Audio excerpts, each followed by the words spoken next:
Ketika Presiden Rusia Vladimir Putin bertemu dengan Presiden Republik Indonesia Joko Widodo pada Kamis 30 Juni lalu, Putin mengungkit mengenai jasa-jasa Rusia saat menyambut kedatangan yang membantu Indonesia dalam membangun kenegaraan dan memperkuat posisi Republik Muda di kancah internasional. Salah satu peran Rusia terhadap Indonesia saat membantu pembangunan infrastruktur Indonesia serta mengalirkan banyak bantuan dan dana. Pemerintah Rusia telah mengeluarkan dana sebesar 600 juta dolar Amerika Serikat untuk alutsista Indonesia, di antaranya kapal penjelajah, destroyer, kapal selam, tank amfibi, dan pesawat tempur MiG. Karena Rusia lah Angkatan Laut Indonesia menjadi yang terkuat kedua setelah Tiongkok.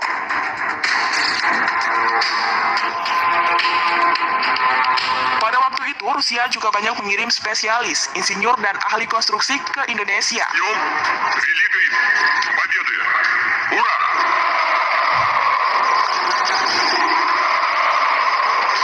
Lagi-lagi Rusia kembali berperan dalam membangun infrastruktur transportasi, industri besar, stadion, rumah sakit, dan institusi di Indonesia. Hingga sampai sekarang, bangunan ini masih beroperasi. Putin menegaskan akan selalu membantu Indonesia membangun kenegaraan dan memperkuat posisi di kancah internasional, karena Indonesia merupakan salah satu mitra utara Rusia di Asia Pasifik. Hubungan Rusia-Indonesia bersifat konstruktif, saling menguntungkan, dan terus berkembang atas dasar tradisi persahabatan dan bantuan timbal balik yang telah berlangsung lama.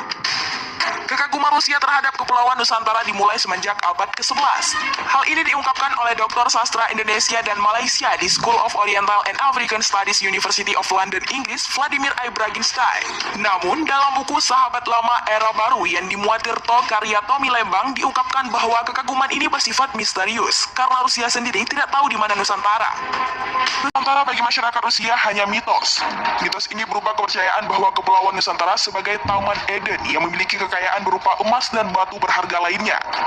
Hubungan Rusia-Indonesia juga terkait dengan sosok Tan Malaka yang hadir dalam Kongres Komintern 4 di Moskow pada tahun 1932 dan sosok Munawar Musso yang pernah tinggal di Moskow.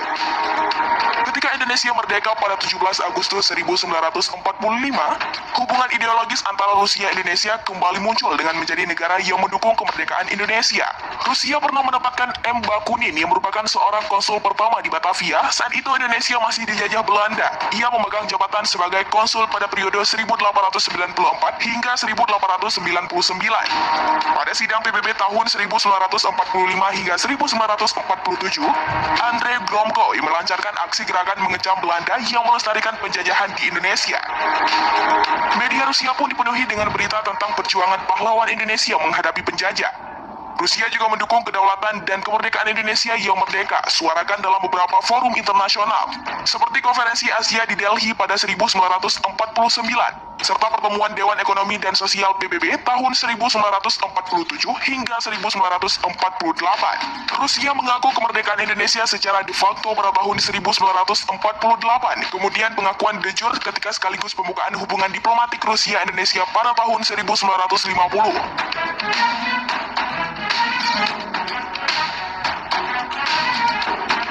Di Rusia ada sebuah bangunan berbentuk masjid, namun dimanfaatkan sebagai kuda. Ketika Soekarno mengunjungi Leningrad dan melihat hal tersebut, ia ingin masjid itu dikembali fungsinya sebagai tempat ibadah. Karena bentuk hormat masyarakat Rusia atau Uni Soviet kepada Soekarno, mereka pun mengabulkannya.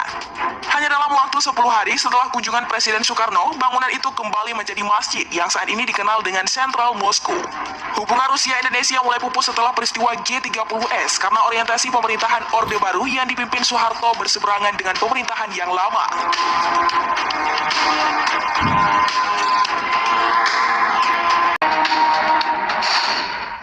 Bagaimana pendapat orang Rusia tentang Indonesia? Hello, can I ask you something about Indonesia? Do you know this country? You're from it. Bagi orang Rusia, Indonesia adalah negara tropis yang jauh, eksotis, dan mempesona. Wisatawan Rusia yang pernah berkunjung kemari, mereka berbagi kesan yang sangat menarik tentang keindahan alam yang terbentang dari Sabang hingga Merauke. Keunikan Indonesia bagi orang Rusia yakni dari geografis Indonesia yang berada di jalur khatulistiwa. Pendapat orang Rusia terhadap Indonesia yakni memiliki kesamaan di antara dua negara ini. Keanekaragaman budaya Indonesia dan Rusia memiliki banyak persamaan. Salah satunya adalah keberagaman atau diversity tradisi yang unik, orang-orang yang ramah, kekayaan luar warisan kebudayaan, etnis yang beragam, bahasa yang beragam diatur untuk hidup berdampingan dalam harmonisasi.